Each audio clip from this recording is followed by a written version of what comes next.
Who's you? It's Mike and Mike. Mike and Mike in the morning from Angeles City, guys. Early in the morning. Early in the morning. Mike brought us some coffee. We're on top of the roof deck at Candy Palace. Candy Palace, yes. Candy Palace. Very nice place, guys. If you're Angeles City, check it out. But Mike, how long have you been in the Philippines now? On the very first day of lockdown in the Philippines was our move full time. So you made it here that first week. That first day. That first day. And did you have any issues? Because so many places were closing and, you know, people couldn't, they had to cancel everything. Well, we were already halfway over the Pacific when the pilot came on and said, look, folks, we're going into Manila, but it just went into total lockdown. Yeah. And so there'll be no jeepneys, no buses, no taxis. So you might want to start thinking about what you're going to do. And we had, I think it was 7 of the giant, biggest suitcases you could get. You were all moving everything. We were moving everything. Well, I had a ton of balikbayan boxes coming, but we brought all that. We had 2 rollerboards, 2 backpacks, and we got in, and there was nothing. But there was a policeman. There were you couldn't get taxis. No. You couldn't get, the buses weren't running. No. Everything was shut down. No, everything was shut down. People were going crazy, you know, and there was a policeman, and he said, you know, you have a lot, where are you staying? And I had already made reservations at the Hilton over at Resort World. We were going to stay there for a couple of days, gamble a little bit, do whatever. Before we came up. Like that gamble a little. You got a little Vegas blood in you? Oh, yeah. And so he said, I have a cousin. He has a van. And so he, you know, and it was cheap. I mean, it was like, I paid the guy like 500 pesos, all right? And he took us to the Hilton, which is right down the road. Yeah, but still, nobody else is working. And then he said, tomorrow it's going to be worse. He says, right now people can still drive around and they're not doing anything, but tomorrow it gets worse. All the military checkpoints go up. Oh, yeah. I know it was really bad in the beginning when it started all this. And, you know, I'm glad you made it into Manila safe, into where you're going to stay. But the main point for this interview with you is Angeles City. You know, I've never been here. This is my first visit here. Why did you choose Angeles City? You're in a position where you could have chosen anywhere in the Philippines to live. I could have. We could have stayed in the U.S. Yeah. With no problem retiring there. I chose Angeles City for 3 reasons. And it had nothing to do with the bars. It really, I thought everybody had to do with walking the street. No. I chose it because for moderate health care, if I needed a cardiac stent, if I needed, say, an ACL repair or a rotator cuff or something, you know, they don't have to crack your chest open. There's 2 hospitals here that are very good. Second reason was there's an international airport. And as you recently found out in Manila, the Manila airport's a horror story. It's a nightmare, guys. It's a nightmare. But yeah, so you chose for medical reasons? Medical. The international airport. And that would be Clark Air Force Base? All right, Clark Airport. Well, Clark Airport, yeah, it's really right down the street from here. It's a 10-minute drive. I knew that the train was coming. I knew that the airport in Manila was on its last reasonable leg, and there are direct international flights here, okay? And I needed to find a place that was at least a flight away from Arlen's family. And where's Arlen's family? In Mindanao. Oh my God. It's a long flight. Well, you know, it's only an hour and 20 or 30 minutes down to get into Butuan. Oh, okay. Maybe an hour and 40. I can't remember. I never keep up. I'll tell you in a couple weeks we're heading down. But You know, I just didn't want to be where people could drop in. So you believed in that 2-island rule or one airplane flight away rule from the family? Yeah. Well, I said that jokingly. Yeah, Actually, yes. her family is great, but the other part of that was the expat community itself. There's a large expat community Right here in Angeles City. Oh, yeah. Fair. You don't find it to be like a transient town where a lot of people come in and leave? Is there a community here of people who are living here permanently? Oh, yeah. Yeah, we have a group that, you know, we were all stuck here during pandemic. And so we're all tight, you know, husbands, wives, girlfriends, single guys, and they're all full-time residents. So making good friends up here, you know, expat friends, other Americans or wherever they're from, good friends. You find that to be just like everywhere in the world, a lot of really nice and a few are real jerks, or? Yeah, I guess that's a good way to say it. Because you can't like everybody. Not everybody can't like everybody. Right. You know, that's just human nature. Yeah, it came down to the simple fact that we're all enjoying our lives. We're all retired. We're all, you know, I mean, I have one good friend. He lived in Thailand for 7 years before moving here. I have another good friend, and he flies every 4 or 5 months. He flies back to the U.S., takes care of whatever he wants to take care of, about 30 days, and comes back. But we have 2 other couples that have been here for 7+ years and never left since then. So this community now, when I think of Angeles City, you know, I think, quote, walking street, red light district. Sure. So here they have the Air Force Base used to be here, the military Air Force Base. Subic's not that far away from here.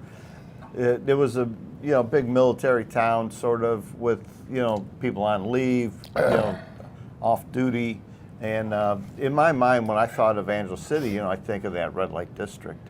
But is it would you raise a family here? Do you see that to be, or is it more for a retired couple here? I wouldn't raise a family in the Philippines. At all? At all. All right? I mean, but don't get me wrong. There are plenty of good private schools in the U.S. I mean, in the Philippines. But in the U.S., there are more. And I have more control.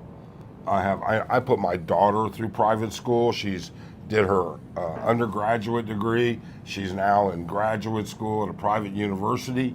But parents get more of a say-so. Here, I would be limited because I'm a foreigner, and it would all have to go through our LIN. Right. And so that's true. That's with PJ, it's the same thing. Janet gets the messages from the school when there's activities. It's Janet and PJ. So the reason to not raise a family here is more educational. Oh yeah, that's it. That's the only reason. That's the only reason.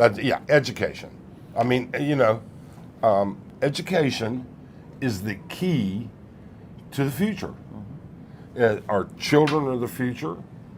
And I'm not even looking at it from, some of this typical Filipino mindset that you raise your children to take care of you later. Yeah, that's your Social Security. That's your retirement benefit package. But, I mean, to watch your child become successful, to watch your child enjoy life, that's probably the best feeling I've ever had in my life. So that gives you a sense of fulfillment, knowing that you put all your children through school, and now you've come here with your wife and enjoying the benefits of your hard work over many years. My daughter comes here. See, a lot of guys, the family doesn't come visit in the Philippines. That's a big issue always with everybody. Some are close to the family and they travel to the family. Here, people this morning. message after message. I will tell you, I would bet there's been less than 50 days since we moved here that I haven't spoken to my daughter. Wow. And of those 50 days, I would bet 30 of those were prearranged, that I've got this going on in the morning, or she's got that going on, or Busy life. you know, it's like, hey, Dad, you know, I'm going to call you tomorrow. With the time difference and everything, and the day difference. Now, Mike, you have a YouTube channel.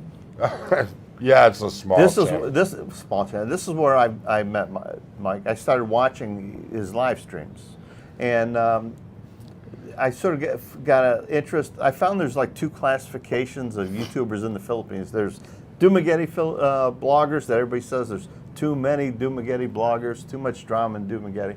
And then you have the Angeles City bloggers, the guys that walk up and down Walking Street.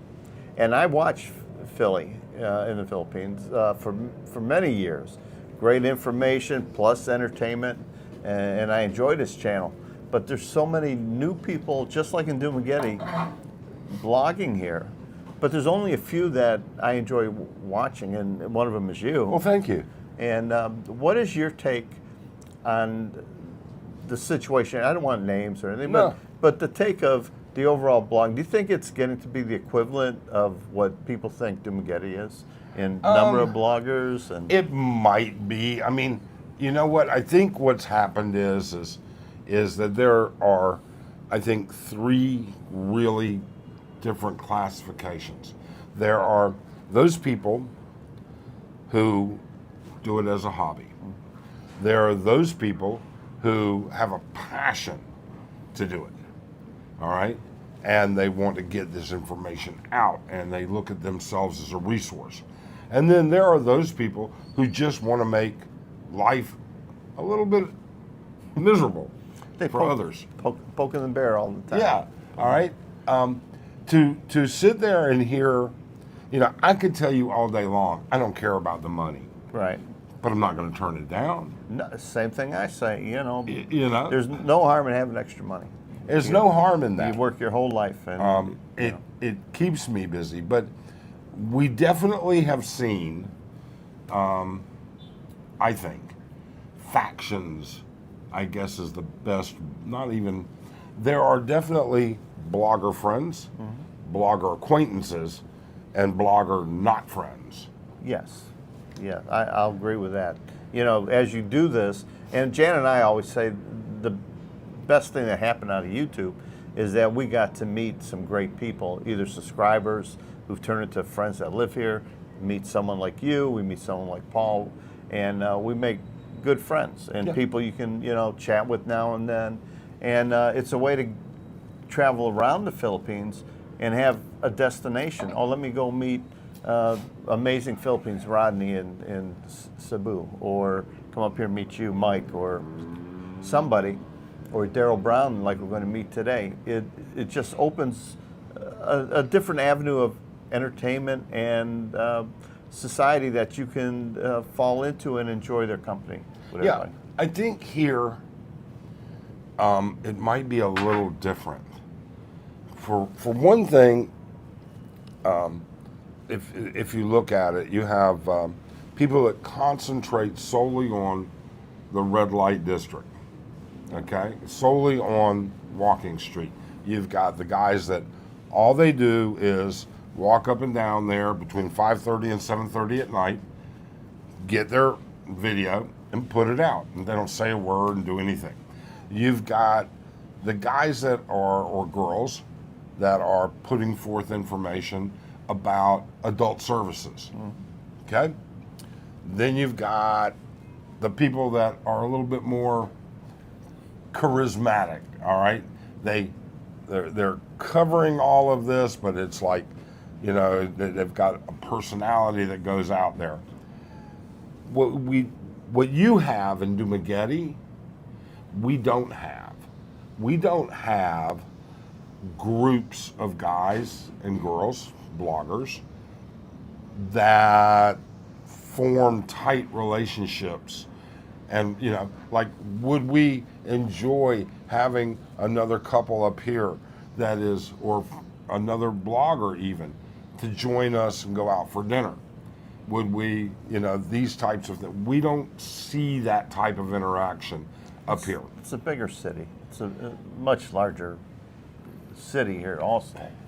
But like I said, I thought it could be because of people moving in and out of Angeles City. You know, this is not somewhere you live forever. You know, we run into Scotty Boy, a regular guy. Yeah. He's in town, and you know, this is not his permanent home. He's here for a while. In Philly, he moved Down to Surigao. Yeah, he moved out of town, and you're going to be here permanent though. You're not really. Well, we have options. You have options. Sure. I mean, we have a home in Mindanao. Mm-hmm. We'll have the condo here. All right.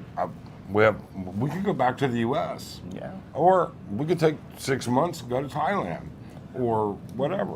What do you think? We'll switch the topic here. What do you think of the investment value of purchasing condos here? As that. Right now? Yeah, right now. Do you think it's at like the peak market and it's not a good time? You know, the market just took a little crash, guys. You know, if you're into the market a little bit, or is it a wait and see point? No, I would not. First off, all right, I'm going to try the most diplomatic way of saying this. Okay, is I find no value in flipping property here. I don't care what they say. For instance, right now I think is probably a bad time to be buying condos. I think they're overpriced. The number, I mean, they're getting smaller and smaller and smaller. That they are. All right. And there are a couple of shady, or not shady, that's a terrible word, less experienced developer and management companies building them. More chance of it not finishing the project. Yeah, it's possible. There's some really good companies, Ayala, DMCI. You know, there's something like that. But people say, I look at the condo prices right now. What would you think a good condo here, 2-bedroom, new would cost you? Rough, you know, just a good guess. 2 bedrooms, 2 baths. One just sold here. In Candy Palace, all right, and it had like the most basic of upgrades.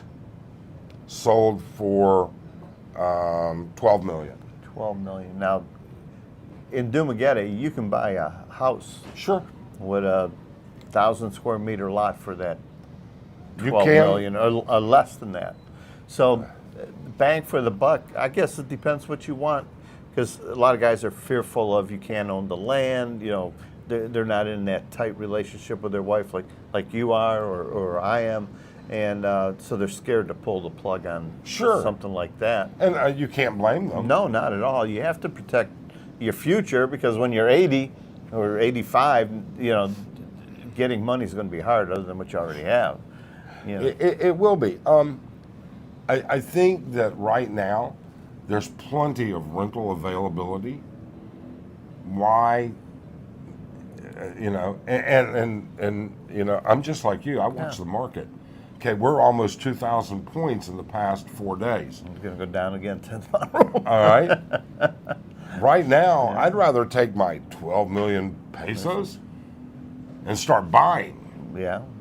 All right. Stocks, while the stocks are down. Right. I mean, that's why, you know, find it striking that Buffett divested himself of like 50 or some major portion of his Apple stock 2 days before the market. Guy just so much, I guess, inside info. Or I mean, so smart. Yeah.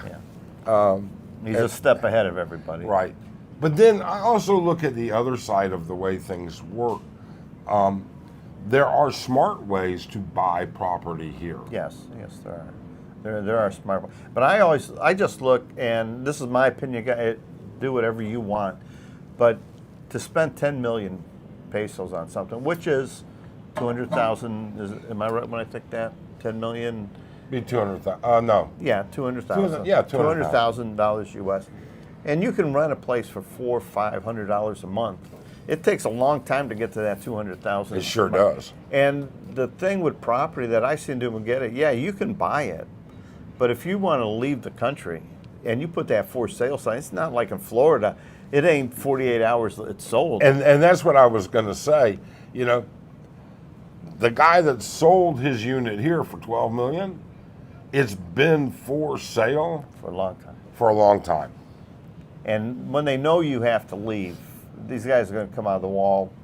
Koreans, Filipinos, anybody with a lot of money, and they know you have to leave, and they're going to get you down, Yeah. until it's to the point of distress. And it is. Yeah. Property doesn't turn over quickly here, and getting the actual process done is Time consuming. time consuming. You know, you have to. There are multiple there are multiple steps that have to take place. So right now, I just wouldn't buy here. I think it's overpriced. You've got the Rockwell project that's going up. Those are like 17 to 24 million. Yeah. All right. You've got the 2 new projects that are going to be built up in Clark. They're going to be up in the 20 plus 25 million. A lot of people and that's think, for studios. A lot of people think in Cebu, same thing, is an overbuilding. Like they started building right after COVID or finished their building because they saw the big influx of money coming in, people coming in. Now there's just too many, but no one's dropping the prices. Nobody. Yes, they won't. They rather have it vacant for a year than to drop the price. And so be it. So be it. Now, as a city, what are the growing pains here in Angeles City? Well, the air quality is an issue. Yeah. All right. The traffic is an issue. The utilities are not really that bad. I mean, I guess, you know, we get brownouts once in a while, but a citywide brownout, I think we've had maybe 3 in the past year, and they're not that long. No. Internet, good internet's easy to come by. I have a high-speed fiber connection in my condo. So, I mean, those things are fine. Medical checkups, minor stuff, everything like that, that's fine. But mass transportation and the city, the one thing that's hard is the trash. Yes, that's an issue. It's dirty. World, yeah. It is an issue. You know, there are no public trash cans sitting out there, and if there's one out there, it's full. Yeah, they're small, and they're full. The same thing Dumaguete on the boulevard. They have little trash. You know, you would think they have a big trash can and empty it off, and they just have these little smaller trash cans. And the people, you know, it's up to the people to be caring of their environment and not throw the trash down. But, you know, things happen. People, you can't control everybody. But what I noticed here in Angeles, Janet and I did the walking street. Check out on Janet's channel. She's got her video. We saw everything. And but a lot of construction down there. Yeah. The sidewalk and the road didn't look like I've seen it in the past. No. For some reason, a couple months, 3-4 months ago, 5 months ago, they ripped up one side of Walking Street and did something with the drainage. Then they patched it up. It was good. Then they started ripping up the other side. Then they started now ripping up both sides. And it's like they're replacing it. Or I have no idea what they're doing. Yes. And we saw that. It sort of gave it a dirty look because of the mud and the dirt and the construction items out there. But the one thing I did notice at the entrance going in, you know, it says Walking Street, and also at the other end where the McDonald's is, when you come out, that's where you seem to run into the riffraff. At the entrance and of the two, they don't seem to be, or at least they didn't bother us as we were walking down Walking Street. Really? It was as soon as I got out of the jeepney, it was Viagra, Cialis, Viagra, you know. Yeah. And they touch you, and you know, I told the one guy, "Don't touch me," and you got this, "Oh, don't touch me," you know, attitude. And at the other end, Janet caught 2 guys that walked towards us, And then one guy turned around, was right behind us, and the other guy walked fast and then turned around and came at us. And she had her phone out, and she saw that, and she, tucked it all in. Who knows? But you have to have common sense caution. Sure, you do. But I mean, that's. You ever been to 42nd Street in the olden days in New York? No, but I'm sure. Public Square in Cleveland, back in the 70s, same thing. All right. You have to be street smart. North Las Vegas. Yeah. Okay. Even the downtown Fremont Street, but you have to have Street smart. But we did see police on. Yes. That were there, but they weren't. It's like, I don't know, because I don't do it often. The women gave you eye contact, and the women gave you eye contact or hello. They want to start a conversation with you. Sure. And but nobody really just comes and bothers you as you're walking. I felt safe on the walking area more than I did at the end when we got by the McDonald's. And I just think more of lack of knowledge, being somewhere brand new. Yeah, and they may recognize that. I mean, we've never run into a big issue. We've never run into. I mean, we've got a couple of aggressive vendors, okay, in the past. But that's a good term for aggressive vendors. Nothing realistically a big deal, and I'm very aware of my surroundings, and I just eyeball them, and they know. Oh, okay. So if you're on Walking Street, where do you recommend somebody go to hang out and enjoy the site and just relax? Is there a certain restaurant or bar that you would recommend on Walking Street? All right, I guess there's the choice place. If you're just going to go to observe people, would be Kokomo's on what they call the perch. It's the rail. All right, you're right there, Walking Street. Okay, and all the chairs are looking right over. And you're looking over into the street. That's like the best place. And they have the best fried shrimp dinner in town. I don't care much for the rest. Now, Arlene, she gets, what's that sour pork soup? Silong, something like that. All right, she gets that. And it's not bad, all right? But I mean, once you've done it a couple of times, you've done it. All right, it's not, if you're here as a tourist, great. Yeah, we had to go see it. Yeah. We had to go see it. It was 3 o'clock in the afternoon, and we took the trike there to see it, and we saw it, and we have no thrill or intention to go back. Oh, well, you haven't seen it yet. Yeah, that's what they No, really, you have not seen it because you have to go in the evening. You have to go in the evening. Yeah, well, we'll give it one more shot before we leave at sunset.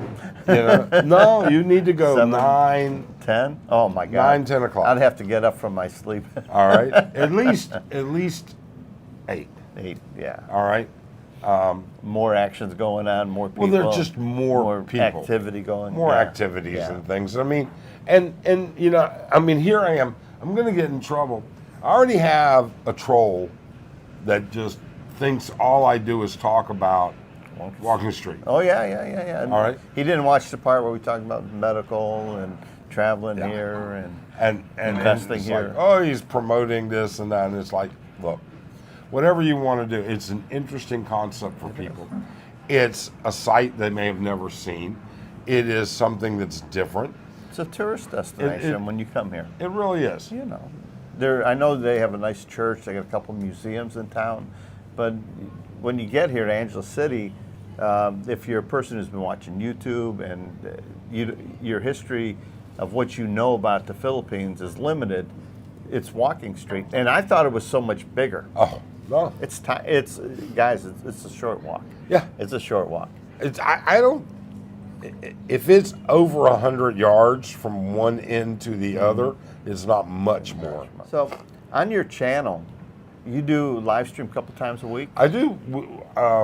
We do live streams on Saturdays and on Mondays here, which would be Friday nights and Sunday nights in the U.S. And you do other videos also? Yeah, we do it. I just did another one I got in trouble for yesterday. If you do it and nobody calls you out on it, you're not doing a good job. Guys, I'm going to put a link to his channel in the description below. In the comments section, I'm going to pin one of his videos up there so you can take a look at that. Anything you want to share before I cut you loose? You know what? Enjoy your life. All right? You don't have to be a participant of anything, but don't just ignore it. Enjoy your life. Have fun with your life.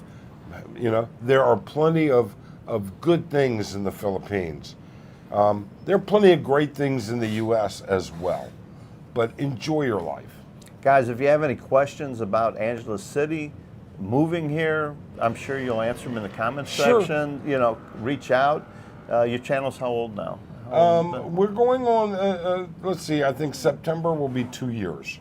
A young channel, so he's been here since COVID, but he's bought a condo here. He has a family, a wife. She has her family. So you need some information if it's the kind of lifestyle that you're leaning towards. Follow Mike and see how he does. Yeah, we do a lot more than just walking street. There's a lot more to Angeles City than walking street. Well, thanks for being on the channel. Thank you so much, Mike. Thank you. Thank you for your time. Until next time, guys. Hope we didn't bore you. Janet.